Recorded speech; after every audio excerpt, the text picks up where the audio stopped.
Well, good morning and welcome to Hartford Healthcare. I appreciate all of you to come in such a short notice. This is a very important announcement and education session. Hopefully, we're going to be talking about in the next few minutes. My name is Ajay Kumar. I'm the Chief Clinical Officer for Hartford Healthcare. Hartford Healthcare has a long tradition of being prepared and ready for these kind of events. We have faced Ebola and SARS and many other things. And our team continuously assess and prepare for these kind of challenges. Today, you're going to hear from many experts from Hartford Healthcare about how we are preparing ourselves to keep our communities safe. Now, the reason for this conference is to have education for the community. It is not to panic, but remain abundantly cautious about this. This is a evolving situation with the coronavirus, and it needs to be monitored very carefully. Hartford Healthcare, with over 300 access points and presence across the state of Connecticut, has always been very prepared for these kind of situations. We have a care logistics center. We can move patients from one area to the other area, and we have our teams ready to deploy at this time. We are here for the community and supporting the community as we need at this time. From early January, when the news of the novel coronavirus broke out in China, our teams have been monitoring and assessing the situation. We've been aligned with CDC and working with our state regulatory authorities to prepare our system. And we have begun the work on community education and process of making sure that our teams and employees remain safe as well in this process. So with this, I'm going to introduce Dr. Virginia Bellick, who is the Chief of Infectious Disease Service at Hospital Center Connecticut, who's going to talk about her preparedness and knowledge about the coronavirus. Virginia? Good morning, everybody, and thank you for being here.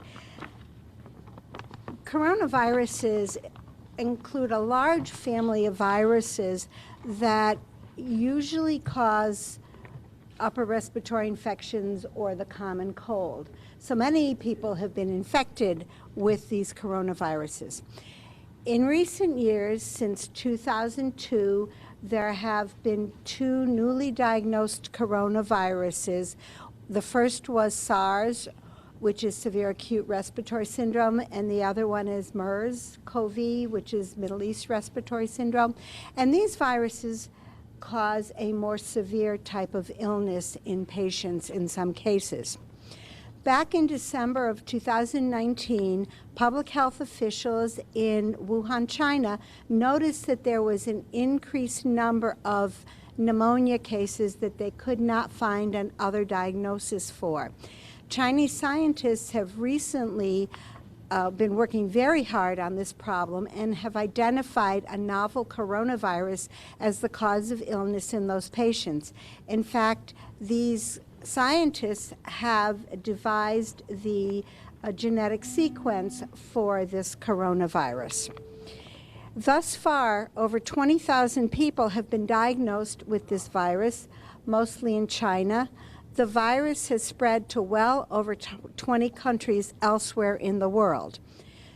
Like other coronaviruses, this novel coronavirus causes a respiratory illness manifest by fever, cough, and difficulty breathing. There are likely people who have no symptoms from this virus, and there's a range of illness. Some people have a mild respiratory illness, and other people have had more severe illness. And as I mentioned earlier, there have been deaths related to this. Over 400 people have died of this infection thus far since its discovery in December 2019. Because we know the genetic material in this virus, other countries, including the United States through the Center for Disease Control, have developed a diagnostic test for this virus so that we can determine who actually has infection with this virus.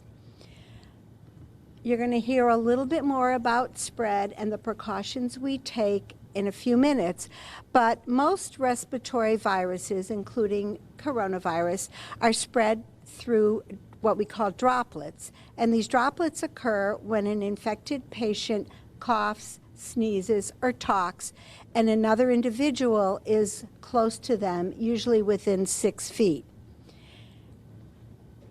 The public can protect themselves by staying away from people who are sick and washing hands or sanitizing hands as frequently as possible.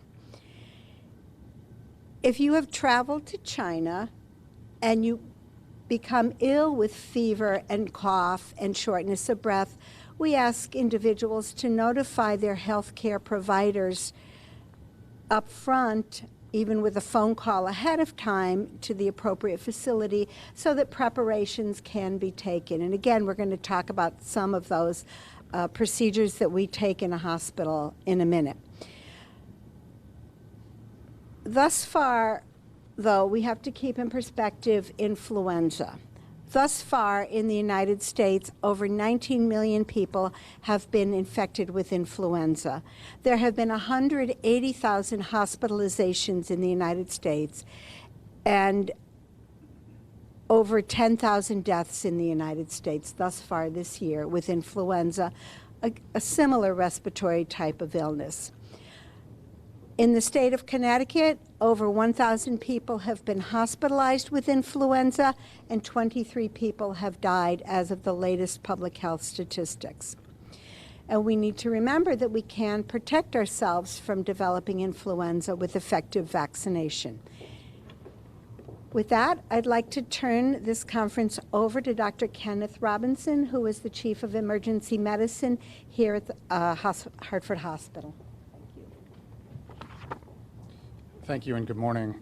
As Dr. Bielek said, I'm Dr. Kenneth Robinson. I'm Chief of the Department of Emergency Medicine at Hartford Hospital. As you heard from Dr. Kumar and Dr. Bielek, we have the luxury across the system of having a really deep infrastructure for infectious disease, preparedness, and control, and as you'll hear from Mr. Turk in a minute, for management of this as well. What I want everyone to know is that we know how to do this. We've been doing this for all the other types of infections that have come around, such as MERS and SARS and Ebola. This is standard practice that occurs in the emergency department. We have a very brief travel screen that we do for every patient that comes in. The point of this is to, number one, keep the patients and their families safe, and number two, provide them with the most appropriate care as quickly as possible, and to keep the employees safe as well. We have 3 questions that we ask, and if there's a positive answer to any of those questions, then we put a mask on the patient, put them in a room, and call an infectious disease expert for further guidance, and that happens in real time. That's the first, that person that does the travel screen is the first person that the patients see when they come to our emergency department. So with that, I'd like to introduce Patrick Turk. He's the HHC System Director for Emergency Management. Hello, I'm Patrick Turk, Hartford Healthcare System Director for Emergency Management. What I'd like to talk to you a bit about today is Hartford Healthcare's preparedness and response measures as it relates to the coronavirus, but also, as previously mentioned, we've been doing this work for quite some time already. We have been monitoring this particular situation for a number of weeks, and just recently we've convened what we call the Hartford Healthcare Emergency Operations Center. In the Hartford Healthcare Emergency Operations Center, we convene a number of Hartford Healthcare leaders to actually respond to this particular event. Because it's ever-changing, this particular event, and with that information, we seek to be more agile in our response. So this 30-minute meeting a day allows us to be that much more able to respond to the particular emergency. As we conduct those preparedness measures, we also hold training, drills, and exercises as it relates to these events and emergencies. In fact, just last year across all of Hartford Healthcare, we conducted nearly 45 full-scale, real-life exercises for every Hartford Healthcare entity to respond to emerging high-impact pathogens. We'll continue to monitor this situation through the Hartford Healthcare Emergency Operations Center, partner with all of our internal and external partners, and make sure that we provide the best care for all of our patients across the state in this particular event. I think we have perhaps a demonstration or maybe some time for questions. Pat, can you take them through, so when you're on those calls in the morning, and so they do this every day, they have calls every day that all across the system people are talking about what do they need to do in their own entities, but he can take us through. So one of the things is, what is your personal protective gear? How do you put it on? And this is critically important to emerging pathogens where really that could change. We don't know yet. Dr. Kumar was just saying that it could change. In this moment, what we're saying is that yes, within 6 feet it's droplets, it's a respiratory illness, but the CDC is telling us that that could change. So that's why they have to be in, you should demonstrate. That's a really good point, although we're fairly sure of droplet spread of this infection. We don't know by what other means this infection could be spread. So, as Mr. Turk has said, at all our access points, patients are screened for a travel history. And if the patient were to have had a recent travel history to China, we would ask the patient to wear what's known as a surgical mask, and we would try to move the patient to a room that is away from other patients who might be in the waiting room. So that's really the first thing that should happen at all of our access points. We then place the patient in what's known as a negative pressure room, if available, which removes the air from the room. Healthcare workers that will go in to see this patient will then don what's known as personal protective equipment. And we have Mr. Robert Crespo here who's going to show you. This is what's known as contact precautions. And this is to protect us should other means of spread, such as from body fluid, or if you get a patient's respiratory secretions on your clothing. So he's going to put on his gown first.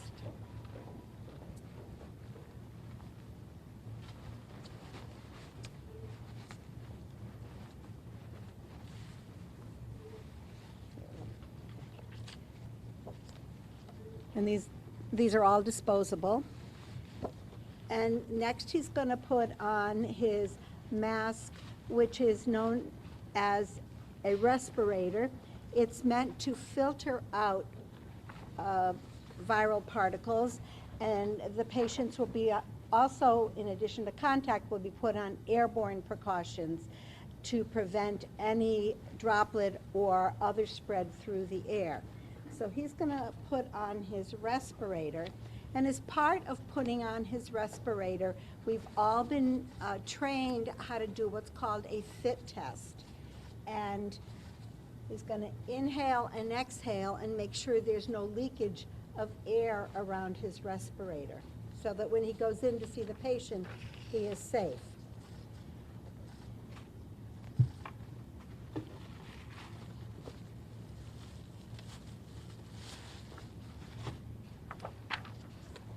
Sometimes we can be infected with respiratory viruses by touching other mucous membranes, and those are the lining of the outside of the eye, the nose, the mouth. So we're going to put on some sort of face protection, and they're goggles and there are other kinds of face protection.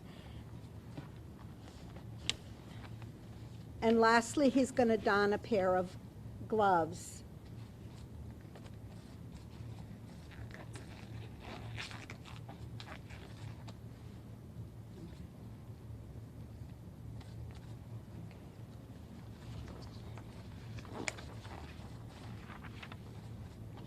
These are standard signs that are used for patients with various types of infections that we don't want to spread either to healthcare workers or person to person.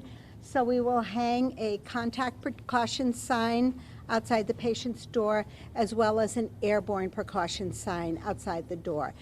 Again, we're fairly sure that there's respiratory droplet spread of this novel coronavirus, but we're not entirely sure of all the ways this virus can spread. Because we're doing more than our usual airborne and contact precautions, we have a special sign for strict precautions, notifying healthcare workers that they have to wear a face shield, and that the staff, every staff member who goes into this patient's room needs to write their name on a log, and that is so that we can keep track of staff who have taken care of patients who might have an infection such as novel coronavirus.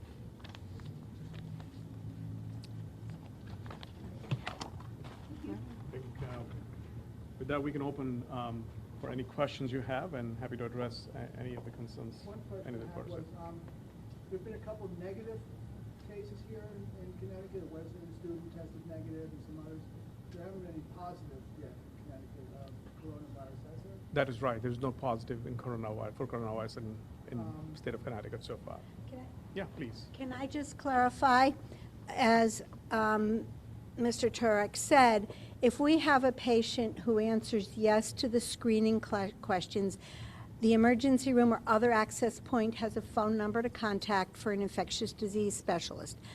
That infectious disease specialist will then learn more about the patient and communicate with the Department of Public Health.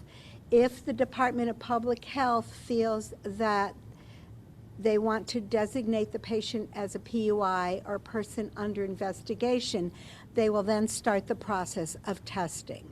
So there have been people tested, such as those students that you mentioned, but their testing has come back negative. And they have flu-like conditions, right? I mean, what is it that, that triggers the concern that it might be coronavirus? You're absolutely right. Influenza is another respiratory illness. It is circulating right now. We're in the peak season or near the peak. And so it can be difficult to determine. Again, we go back to the screening questions, which is, have you traveled? And if so, where have you traveled? And do you have associated symptoms? And that will trigger a phone call to an infectious disease specialist. Could you also, in a follow-up to that, because of where you've been is very important, but if the flu is also a respiratory illness that can cause death, and so is the coronavirus, I think people are interested in finding what's so different, and why is the coronavirus so much more dangerous than the influenza? We have a test for influenza that's done in every one of our emergency rooms and gives you an answer within a very short period of time to make a diagnosis. If a person hasn't traveled and they sound like they have the flu, when the flu virus is circulating, they probably have the flu. We honestly don't know the statistics concerning death rates from coronavirus yet. We know that if patients get pneumonia, the figure I've seen was about 10% death rate. We don't know, though, how many people are asymptomatically infected or have very mild illness, so it's hard to get a denominator at this time to know the exact fatality rate.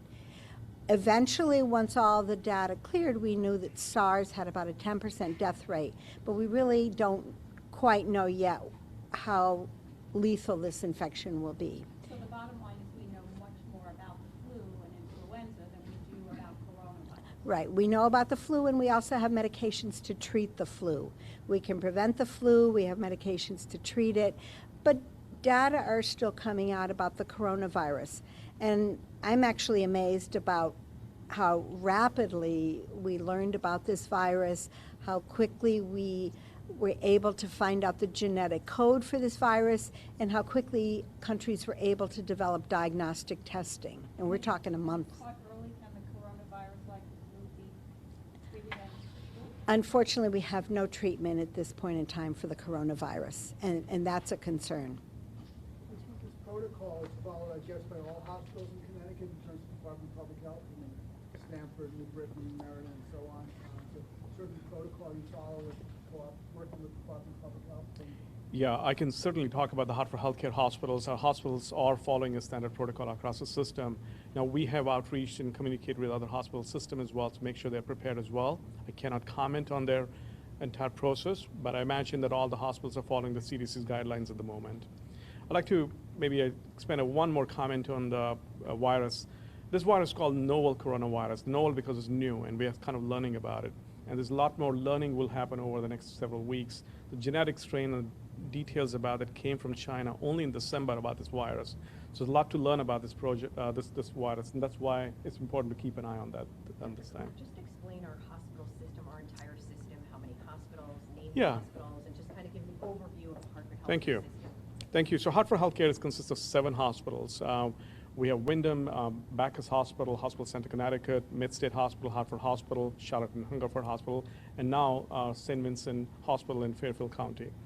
We have 370 access points. That's a Go Health, Urgent Care, or our primary healthcare sites here. We have close to 30,000 employees in Hartford Healthcare serving across Connecticut and part of the Rhode Island, Massachusetts. Our access points across the system, whether it's emergency departments or Go Health primary healthcare centers or specialty clinic, all of us are following the same protocol for any patient who interact with us. We've also connected with the EMS providers as well, the individuals actually who are getting out to different area. We have a large home health care services as well, which serves across the Connecticut as well. So we work with our home health care agency to make sure that personnel who are interacting with the patients who are home are also following the same precautions. Our integrated care delivery system allows us to be able to deliver that kind of a comprehensive care to the state of Connecticut. And I think we're fortunate to have really good experts and dedicated individuals within our system to be able to create that process for our community. I do want to emphasize on one other area. Patrick had started talking about emergency preparedness. The process actually involves entire spectrum of our services, whether it's emergency response or acute care hospital, emergency providers, or any other interaction, any other body of our work. We're coming together every 30 minutes, every single day, and talking about our issues, whether do we have enough supplies, do we have enough supportive gears for the patients, do we have enough personnel, how this communication is being discussed within the Hartford Healthcare and the communities as well. We're working on creating signage for the patients. We're working on trying to make sure our communities who are coming from different part of the world are aware of what's going on. We're connected with the community leaders as well. So our system works in a holistic approach, looking at the internal communication and external communication. I hope, Tina, this answers your questions. It does, and then just to tack on to that, as an addendum, the Care Logistics Center, just That's right. describe that and how that factors in. Thank you, Tina. Hartford Healthcare started a process, a center called Care Logistics Center several years ago. And the Care Logistics Center, it's a comprehensive set of a team actually who's sitting over there with the detailed analytics about the system. And the way we work is to make sure the right patient gets the right care at the right place at the right time. And this is how we are able to move patients from one area to the other area. So example, if Hartford Hospital is busy or we have not an open ICU bed, our Care Logistics Center can scan across the system where the capabilities exist, and patient coming from any part of the system or requiring that kind of a high-level care can be positioned in a different hospital. And our teams works in a unified way to make sure that we are serving the community at all the time. The capabilities of our Care Logistics Centers extend beyond just the patient migration. We also assess our response, our surge planning, our response about how, as a different part of the system is working, our capacity assessment of managing those patients. So this system allows us to really be very well coordinated. And I think that's the mission of Hartford Healthcare, to be able to provide a coordinated care to the community in Connecticut. We've heard from some Connecticut residents who might have been in China for business. They feel fine right now, Yeah. but they're hearing all of this. Should they be concerned? Do they come call you immediately, or when do you finally reach out to a medical expert? It's a great question. So one of the challenges with any pandemic, such as coronavirus, is that what we know is what comes to our doorsteps, what the patients interacts to our providers and our system here. What we don't know is what's happening in the community. So the stats we talked about, as Dr. Billick was talking about, the denominator, we don't know what the denominator is. So we are following the guidelines provided by the CDC at the moment, which is about the quarantine, and make sure that anybody who's visiting the province or the China is quarantined at this time here. If any signs or symptoms of flu-like illness, like fever, cough, or any of those symptoms arise, they should ideally seek a medical opinion and interact at that time. But if you are in doubt, and if you're coming from any place, be vigilant, be aware. As I said initially, caution is the most important thing for us, but not to panic. Hartford Healthcare and many other systems in the country are well positioned to take care of the situation. I think the United States has learned quite a bit from the previous outbreaks, how to prepare ourselves. And I think the message to the public would be, is that we are here for you. We are here to support you. We are here for education, outreach, support, and treatment, whatever is needed at this time. I think there's some concern among people who are traveling. It might not even be to China, just traveling in general. Is there Yeah. any advice you have to them, especially cruise ships, things like that? Yeah, I think I would advise all members of society and community to really go to the CDC website and get up-to-date information. There's a fair amount of information that's been put out on a timely basis, and I Can think you talk about hand washing? I will. Thank you so much. I appreciate that. That's one of our principles, and I think I appreciate that when Rebecca reminds me of that. So that's wonderful. So coming back to the travel, I think it's important that folks actually follow what the CDC is asking us to do at this time, taking ordinary precautions. If you're sick and you're elderly and you've got other comorbidities, be careful at the time. I think that's you're high risk of getting infection. Hand washing is very important. Hand washing is a very simple tool to really reduce the spread of the infection. As a social distance, to be able to create a distance with somebody who's sneezing and coughing. These are simple precautions the community and our patients can follow at this time. And I think there is a proper way to hand wash. I don't know who wants to take that question. I'm going to ask Virginia to Yeah. describe that. Thank you, Thank you. Virginia. Thank you. You can sing a song, Proper way. you can sing happy birthday, at least 20 seconds of good hand washing with warm water. And if you cannot hand wash, hand sanitization is next best. So an alcohol-based hand sanitizer. And with the flu, for example, there's usually like, all right, we're almost at the end of it. You know, Mhm. we're reaching the summer. Do we have an idea of if there's anything like that with the coronavirus? Will this stop kind of as? We have no idea.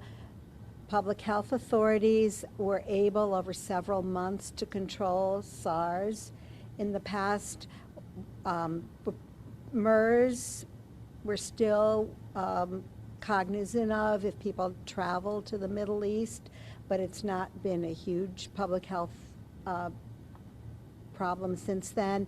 Nobody knows yet what's going to happen with coronavirus. As you know, the United States has recommended no travel to China, and I think that's that advice should be heeded at this time. Yeah. Can you talk quickly about flu season too? Is there a season? Is that a myth? What is There, that? there is a flu season. The one thing that we know about the flu is how unpredictable it is. Flu season can be anywhere from, say, November to April. It has stretched into May. We are still in Connecticut and at our hospital experiencing a lot of people who have influenza. So whether we have peaked yet is not clear. Other parts of the country, I think, are starting to decline, so hopefully we will soon. Did you talk about testing for the coronavirus? How is somebody tested negative, positive? That's a good question. Currently, the test can only be obtained from the Center for Disease Control, and you have to go through your state health department. So when we have a patient we want to discuss, we call the state health department, and the state health department decides whether or not it is reasonable to test that patient for coronavirus. And there's several different specimens that can be obtained from a patient and tested. Hopefully, this testing will roll out to public health departments in the states. That's what usually happens, but we don't have the test yet in Connecticut. And the reason to go through the public health department is so that the Center for Disease Control and Prevention doesn't get overwhelmed with testing on people who are really low risk of having the infection. Is that it? An easy test? Is it a blood test? It's actually, most of it revolves around getting respiratory type secretions, and it's done by what's called a PCR, where you look for pieces of the virus in the specimen.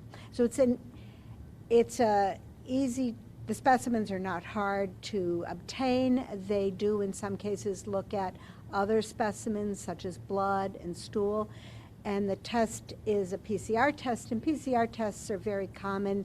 Many of them are done in local laboratories, but this particular test is only available through the CDC. And how long to get those results back? I've heard about 5 days or so. I think they're working as hard as they can to accommodate all the testing, because it's very important to identify these patients and then talk to their contacts in this country to try to prevent person-to-person spread. So if someone has flu-like conditions and they come to Hartford Healthcare, any of the hospitals, you would consult with the state before actually testing them for coronavirus, or is that the protocol? The protocol is the travel screen is done, and if the travel screen is positive, then an infectious disease provider is contacted. That infectious disease provider learns more about the patient and then calls the Department of Public Health, and the Department of Public Health decides whether it's reasonable to test that patient or not. Test at the hospital then? The specimens are obtained at the hospital and forwarded through the health department in the state to the Center for Disease Control. And it'd be a few days before you know. In the meantime, the person is in quarantine, or not necessarily? Isolation. Many of the patients have been isolated in hospitals. The Center for Disease Control does have guidelines for home isolation if the patient's not that sick. And understandably, there are like HIPAA violations here, so we can't talk. Can you give us a ballpark of maybe how many folks you've maybe been concerned that have had coronavirus or thought that they might have something like that? In New Britain, we haven't had anybody who's been designated a patient under investigation. Hartford? Same. Okay. Yeah. We had one at Bacchus. We have one patient in our system who was tested positive for a different type of coronavirus, but not the novel coronavirus we are concerned about. There are several strains of coronavirus which exist, and most of them are common. This novel coronavirus, which we are finding is a new outbreak, we have not tested anybody positive for that. That was at Bacchus?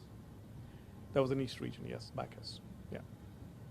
If someone has traveled to China, I know Yale is recommending students self-quarantine for 14 days. Is that a safe time period? Are you recommending anybody who travels back from China? We're following the CDC guideline. Our President Trump and other advisory which has come out from our state services and federal services recommending 14 days of quarantine, so we're following those guidelines.